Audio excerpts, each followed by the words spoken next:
यौम आजादी बड़े गर्व से मना रहे हो, लेकिन ये बताओ क्या वाकई तुम आजाद हो?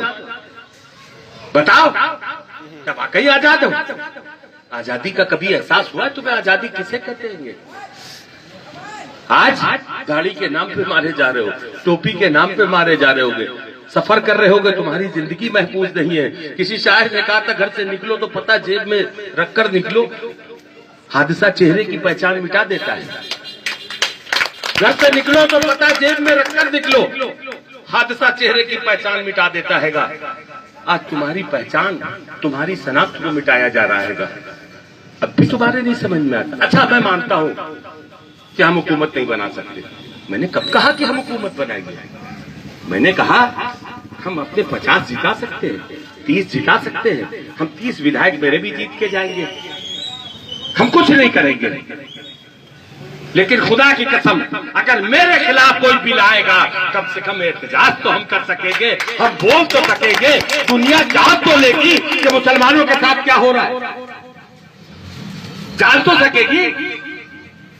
आज हमें दलीलें दी जाती हैं कि अरे यार वो सही तो है, सड़कों पे तो नमाज नहीं पढ़नी चाहिए।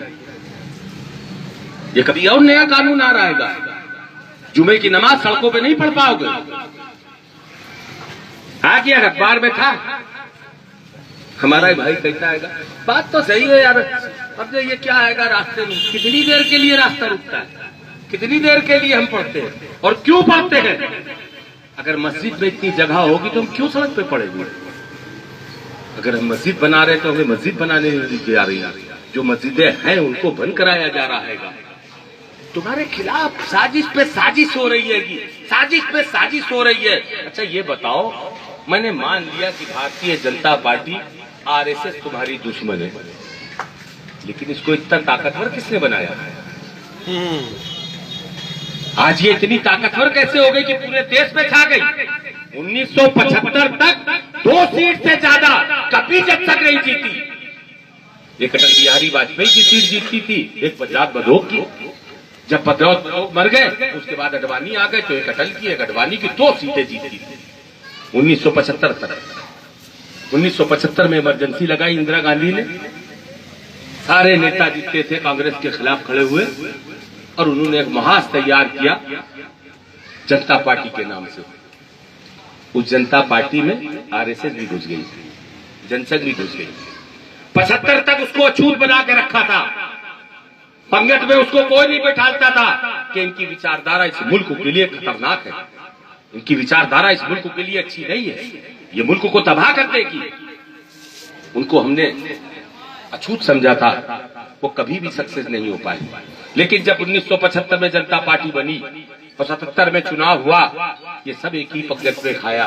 कांग्रेस के खिलाफ चुनाव हुआ, कांग्रेस बुरी तरह हार गई, ये सत्ता में आ गए। उसके बाद जूते में दाल बटी, फिर अलग अलग हुए, सब अपनी अपनी पार्टी बना के निकले।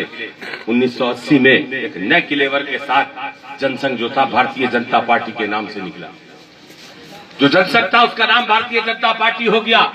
अब वो अछूत नहीं रहा, क्योंकि वो तो दस्तरखान पे खाई चुके हैं तुम्हारे साथ।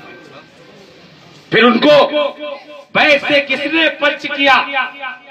वही नाम नयाब सेकुलर पार्टियों ने, जिनको मुसलमानों का वोट चाहिए था, उनका भय दिखा के तुम्हारा वोट, अल्लाह पाक की कसम ईमान हूं बताना, अभी अभी चुनाव हुआ है लोकसभा का, मैंने अपनी जिंदगी में इतनी बेइज्जती महसूस नहीं करी, कभी इतनी बेइज्जती महसूस नहीं करी।